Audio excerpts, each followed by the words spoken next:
ঘুম থেকে ওঠার পর আকাশটা বেশ ভালোই ছিল, একদম রোদ ঝলমল যেরকম হয়। তারপর ভালো করে বিছানাটা পরিষ্কার করে নিয়ে ব্রাশ করতে শুরু করে দিয়েছি। তো নমস্কার বন্ধুরা, আশা করি সবাই ভালো আছো।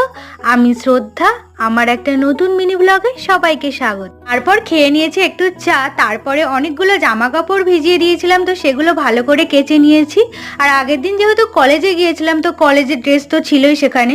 আর ঘরটা ভালো করে পরিষ্কার করে নিচ্ছি। আর বাড়িতে থাকলে যা হয়, মাকে একটু কাজে হেল্প করে দিচ্ছিলাম। আর আমি না ছোটবেলা থেকে রান্না করতে খুব ভালোবাসি। এই মতো চালটাকে ভালো করে ধুয়ে নিচ্ছিলাম, হঠাৎ করে দেখি কেরম বৃষ্টি চলে এসেছে, কি বলবো।